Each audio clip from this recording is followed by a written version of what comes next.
The Virginia Cable Telecommunications Association and your local cable provider presents Cable Reports.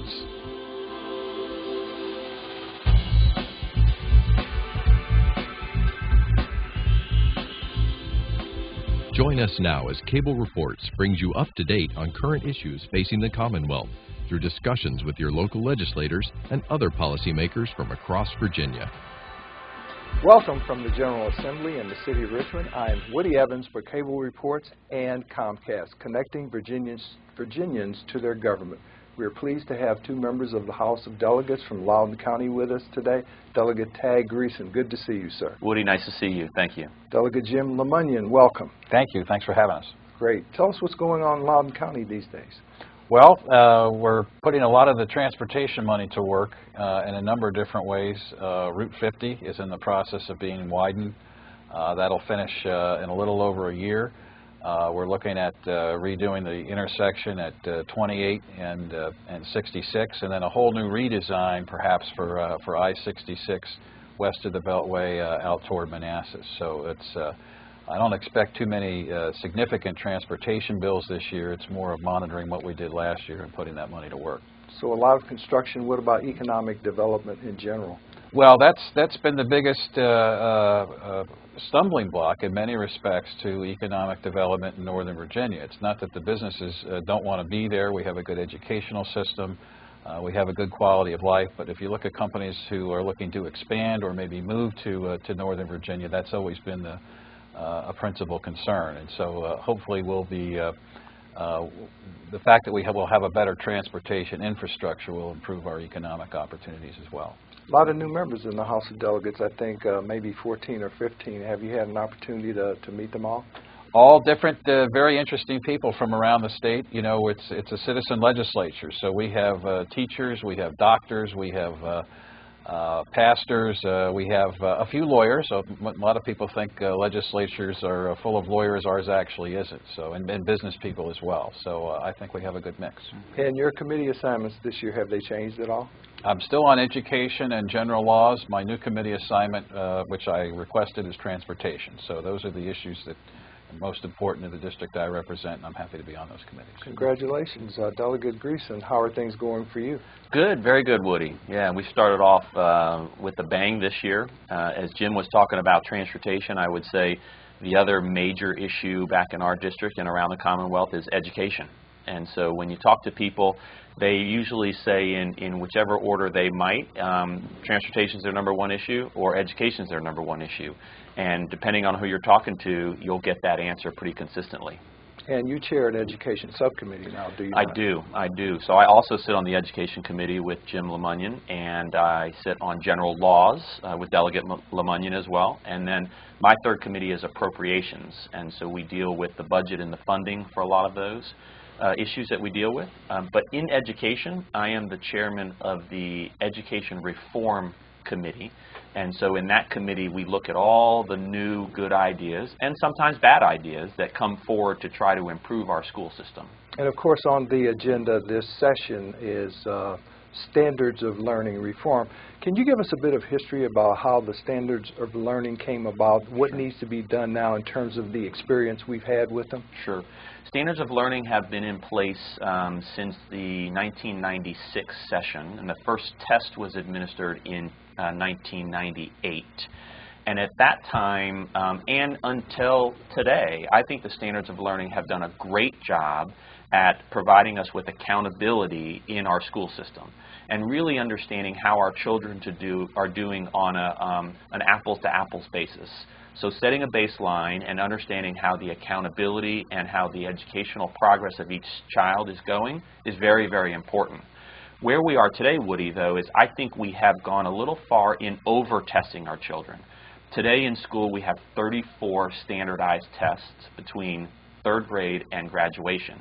And that does not count the quarterly benchmarks, the midterm exams, the ACT, the SAT, the PSAT. I think we are over-testing our children. And if you talk to teachers and parents and students, they will say, I am so stressed out at focusing how to take the test versus how to learn and enjoy the content, I think we've gone a little bit too far. And our discussions this year is to how to redirect that really good work that's happened over the last 2 decades and take it to the next step.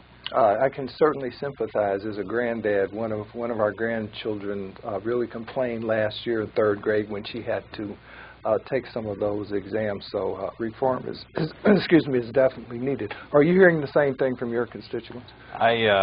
Even before I first ran in 2009, that's the number one thing that teachers wanted to talk to me about. I think I even had SOL reform in one of my campaign brochures.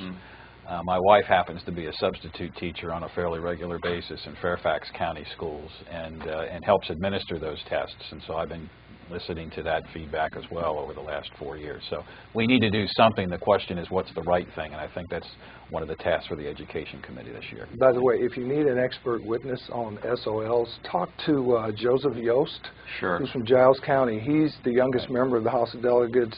He actually took an SOL test years ago, of course. He shared that with me the other day on the House floor. He said, you know, Tag's a lot of great discussion going on, but I'm the only member, which is true, the only member who's actually taken one of the tests. There have been several members who are teachers who have administered the test for sure. But, you know, Woody, when we talk about reform, we talk about 2 things, and I think it's important for the listeners to know that. And that is, 1, in our mind, reduce the number of tests, potentially giving our teachers a little bit of breathing room, but more importantly, to move away from standardized tests and rote memorization and focus on problem solving and critical thinking. If we can give a student what we call an authentic student performance evaluation, actually doing the work. In a science class, doing the experiment is so much more impactful than taking a multiple choice question about the content. So we really are encouraging and maybe even mandating that we will go forward and say, get rid of these multiple choice questions and go back to tests that will look at the performance authentic assessment of what the students have learned. So how do Virginia students fare against other states, the nation, and the world? We're currently ranked 4th in the nation as it relates to our overall performance, but I don't want to get too far ahead of ourselves. We're doing better than the nation.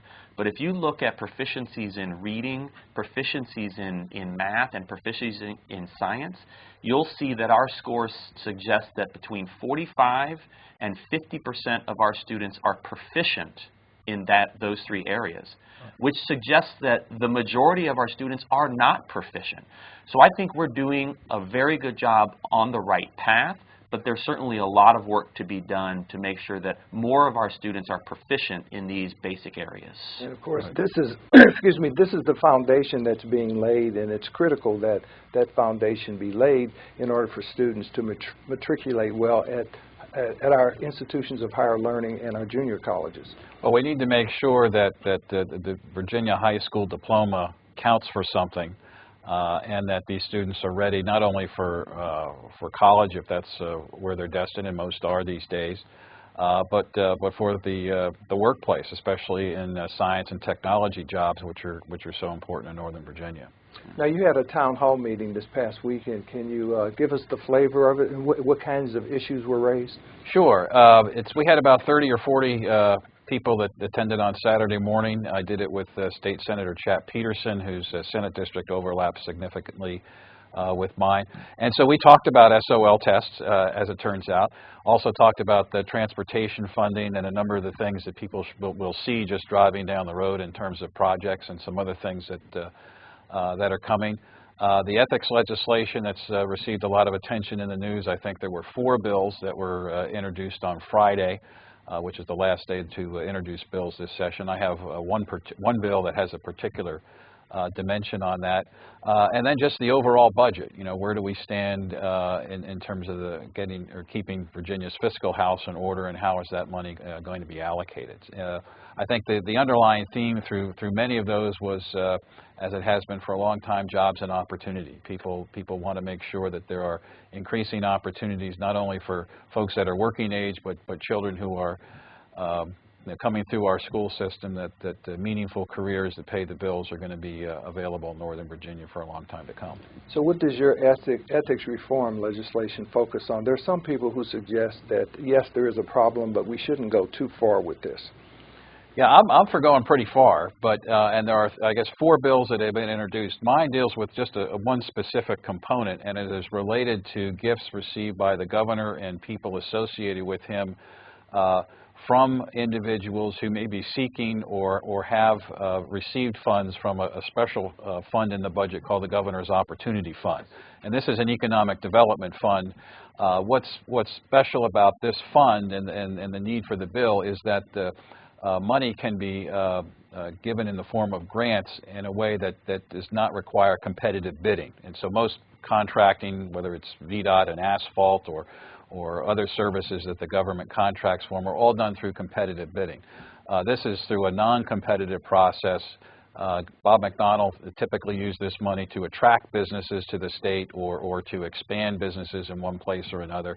But because there is a lot of leeway on that and because it's not competitively bid, we thought that we would have additional ethics restrictions on people that either seeking those funds or already benefiting from them. So would it be administered still at the governor's sole discretion, or would there be competitive bidding regarding those? No, we don't change the nature of the fund. Now speaking personally, we might want to do that too, but that's a separate issue. This is strictly related to whether the governor, his campaign staff, others that work for him can accept gifts from companies that benefit from that fund, and basically we've set up a much more strict and higher standard in that case than the other bills establish as a general rule. What's your view on ethics reform? Well, I definitely think we need to do something. As we looked at the last couple years, Virginia has a very not being a lawyer, I'll just give you the summary of it. Right now, the law says that an elected official can receive any gift and or donation as long as he reports that if it's over $100. I don't necessarily think that's the right thing to do. I mean, we certainly have a very transparent system as long as the members follow through with the reporting aspect of it. My biggest problem with it, if I don't report something or if a member doesn't report something, there's no consequence. And so we really need more teeth in our system, and I think our constituents demand that from their public officials. So there are a lot of competing ideas out there. I think the Republicans and Democrats have come together and said, hey, we need to work together on this and move forward with a proposal that I think most people can get behind. And if my memory serves me correctly, the new governor issued an executive order his second day in office. That's right. Requiring certain standards in terms of accepting gifts for himself and his staff, at least. That's right, and certainly he has the ability to do that at the executive level for the executive office, and we're trying to do what we think is right at the legislative level. I also understand that maybe 1 or 2 of the other bills in the hopper would require the establishment of a commission to oversee contributions. Is that something that you feel necessary? Yes, I think that's a good idea for a couple of reasons. One, the commission would have the responsibility of gathering all the existing reports. So they go to one place, they tabulate that information. There would be the entity that would be responsible for making that public, hopefully online on the internet. But in addition to that, they would have 1 or more attorneys on the staff that can provide ethics advice to public officials who may have a question about how to comply.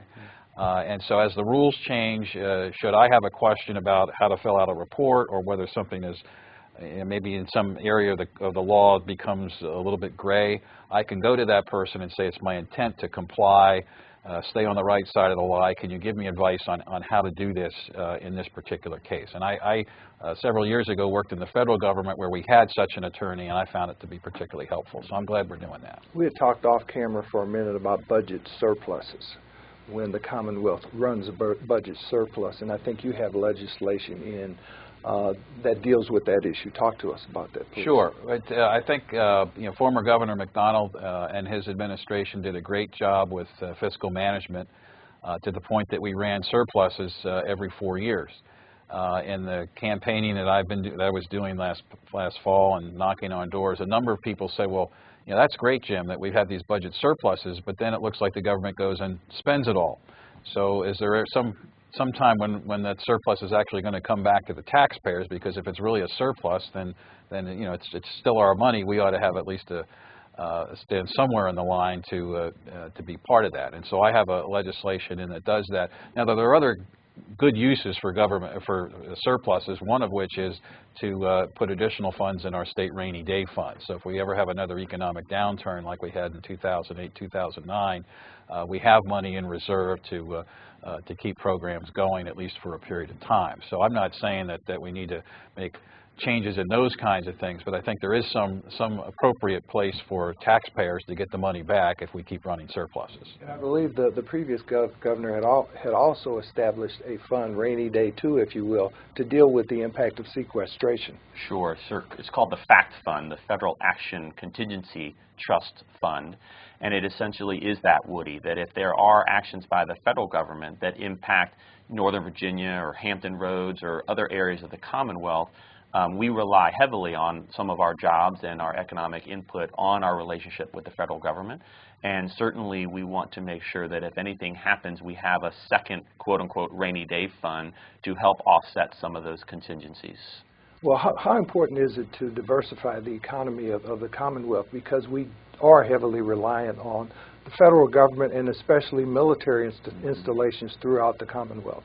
Very important, and I think you'll see that, you know, in areas like Northern Virginia and in Hampton Roads and Richmond, we do a pretty good job at diversifying in those three areas. For example, in Northern Virginia, the General Assembly has established a number of different initiatives like the Cybersecurity Accelerator, which would help cybersecurity companies get up off the ground with seed money that ultimately gets paid back, a great investment by the Commonwealth that over time doesn't cost us any money. It provides maybe a loan or seed money to individual companies, and then they will stay in the Commonwealth and create jobs and drive industry. So it's areas like that that I think we can be better stewards of our tax dollars in helping finding opportunities to provide diversity in the job markets around the Commonwealth. Where we need to do a better job, Woody, is maybe South Side and some other areas of the Commonwealth. It's easy to do that in Northern Virginia. We need to be able to do that in a larger swath of the Commonwealth to make it more successful. Delegate, I know you also have legislation in dealing with whistleblowers. Can you talk to us about that a little bit? Sure. The Virginia has had a whistleblower statute for a number of years, and what's meant by that word is that state government employees have the ability to quote, blow the whistle if they see an instance of waste, fraud, or abuse. That is reported to the Inspector General. It's followed up. But two things happen in that case. One is they get protection from adverse recourse from their employing agency. So if their boss or someone else, you know, didn't want that to happen, they can't get fired or they can't have some adverse employment action because they've done that. The other thing that happens is should the state recover money because of their whistleblowing action, they get to keep 10% of that. So that's current law. What my bill does is extends that law to all citizens of the Commonwealth of Virginia. And when you think about it, most state money is spent through contractors and even in direct payments to individuals in the form of social services. So most people who see how state money is spent in Virginia are in fact not state employees. So this is a way to just expand the number of eyes and ears that are watching how state money is spent. And I had a couple of good suggestions to tune up the bill from the Inspector General and State Police, and it came out of subcommittee unanimously last week, and so I'm hopeful that it's going to make it through this year. Well, congratulations on that. Talk to us a little bit about the potential for tax reform. That was one of the issues during the gubernatorial campaign, maybe lowering the corporate tax in exchange for doing away with tax extenders, if you will, credits and deductions. Yeah. You know, I put that in the category of the next big thing that we need to do here in Virginia. For 27 years, we struggled with figuring out what we're going to do with transportation funding. And we had, you know, many, many ideas over many, many years. And I think it took too long for us to get to the compromise of providing funding, sustainable funding for transportation. I think the next big thing for us is tax reform. I hope it doesn't take 27 years for us to get there, but I will tell you it is a big, hairy, complicated issue that is going to take many, many years for us to really reform the system. But let's face it, we are no longer an agrarian society, and we have a tax system that is based on 200 years or more of history here. So for us to think we don't need to bring it up to date and evolve it, I think is foolish. And most members would tell you that. The devil's is in the details. Like, how do we do it? How do we get started? And I imagine there's probably a lot of good work that JLARC could help us with and some other of the standing committees to give us maybe some direction. And then, we can tweak it as we go over the next several sessions. Sort of like what happened with transportation. There was tax reform in the sense that the gasoline tax was reduced, the sales tax was increased, so to speak. Right. Yeah, no, Tag's right. It's a big project, but it's one that we've got to start. There are a number of provisions in the tax code that are real disincentives to business. I mean, we've done a lot in the last 4 years to make Virginia a business-friendly state, but there are local taxes in particular generally on business and then especially on manufacturing companies where the tax is based on revenue, not on profitability. So you could have companies that are not making a profit or either losing money, laying people off, and still subject to these taxes. And what's important about that is the fact that other states that surround us, Tennessee, for example, doesn't have these kinds of taxes. So a large corporation that's looking to maybe expand or locate a division in one state or another is looking at Virginia in comparison to how we fare against other states. And we need to be more competitive that way. I keep hearing that the business professional occupational license tax is one of those. That's correct. Yeah, no, we need to, VPOL's been around since the War of 1812. It was started to fund that. I think the war's over now, and we need to come up with another way to tax people. There was a bill, I believe, that cleared the Senate fairly quickly that would allow employers, let's say you had 10 employees and you needed to lay off a few, instead of laying all of them off or 3 of them off, you are allowed to put them all on a 4-day work week, and the unemployment compensation fund would make up part of the difference in the salaries. Have you seen that bill in the House yet? I have not seen that bill yet. And I'd have to ask the first question of, is that for private companies or is that for state employees? I believe it's for private companies. Yeah. So when I think about it in general, and having said I haven't seen the bill yet, I would say, I really get concerned when we start to tinker with what private companies do or don't do. Understand the unemployment side of it for sure, but as a right-to-work state, I want to make sure that we are letting our employees make the decisions that are good for them. Our companies that are making decisions that are best for them. As a recommendation, if private industries are standing up saying, hey, this is a way for us to provide more flexibility, certainly it sounds like an interesting idea, but I have not seen the details on it yet. Back to transportation, how have the public-private partnerships worked out around the state? I think they have a mixed review, to be honest with you. I mean, when you look at some of them, you could say they work pretty well. So we've got the hot lanes around the Beltway up in our area. I think they're working well. Still too early to tell from an economic standpoint, but I will tell you what, if you're stuck in traffic around the Beltway and you jump onto the hot lanes, you're going to get to where you need to go. And so that congestion relief certainly would be a plus for me. Out where Jim and I are, though, maybe the Dulles Greenway, maybe less successful at this point.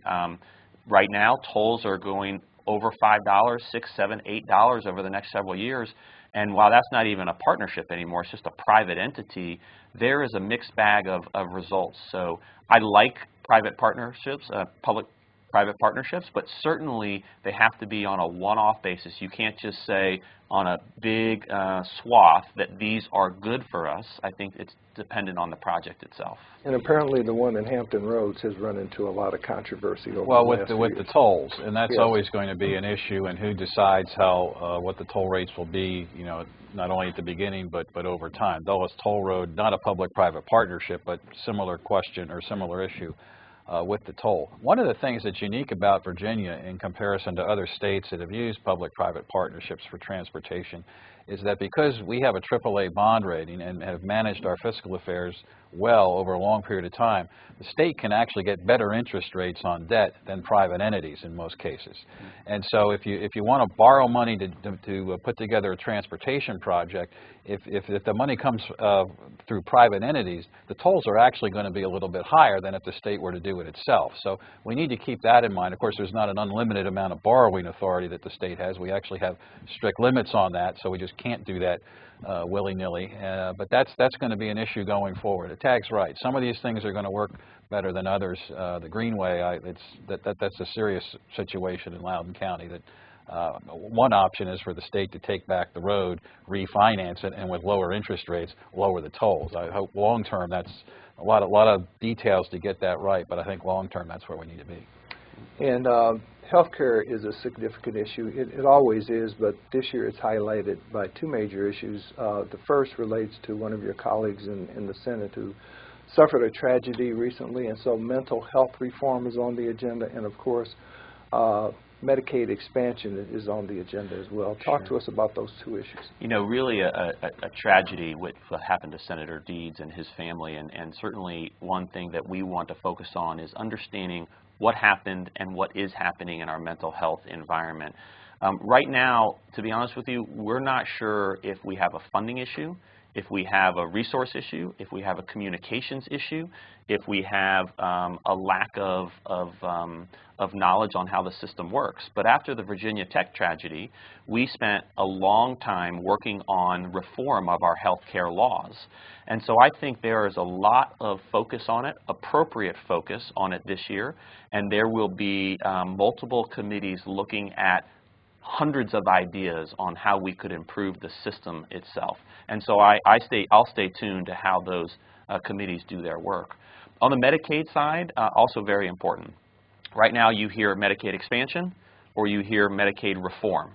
And I'll tell you, we have got to change the trajectory of our Medicaid funding in the Commonwealth. Right now, Medicaid makes up the second largest line item in our budget. And based on its rate of growth, it will become the largest line item, eclipsing education as the largest. So if we can't reform the system, bend the cost curve so that we can understand how we provide better and more efficient services, I really think it will be a challenge for us to expand the current system to 400,000 new people under the rolls without reforming the system and changing the cost trajectory. And Delegate LeMunyon, your thoughts on those two issues? Yeah, no, Medicaid's a challenge because it's a federal program where there's approximately a 50-50 cost match with the state. And so we need to get permission from Washington to make reforms in this program so we can save the state some money, but also help the federal budget out as well. So that's, and there are some reforms that are being considered, but unfortunately it's going to take a while. This came up at the town hall meeting, in fact, that we had Saturday, and the statistics that I presented to folks showed that in the last 6 years, Medicaid has grown 45%. All other parts of the general fund are actually down 1%, and that includes K-12 education, public safety, and other things. So this Medicaid really competes with everything else in the budget, including the opportunity to provide a tax cut down the road as well. On the mental health side, I think what we need to do as part of this process is say, where does Virginia need to be so that we're confident that we are doing the right things for the right people, and kind of look at that as a destination and say, okay, what else needs to be done to get there? Great. Thank you for being here, Delegate LeMunyon and Delegate Greason. Hope to see you soon in the near future. Thanks for having us. Thank you for watching Cable Reports, brought to you by the Virginia Cable Telecommunications Association and Comcast, connecting Virginians to their government. Until next time, I'm Woody Evans.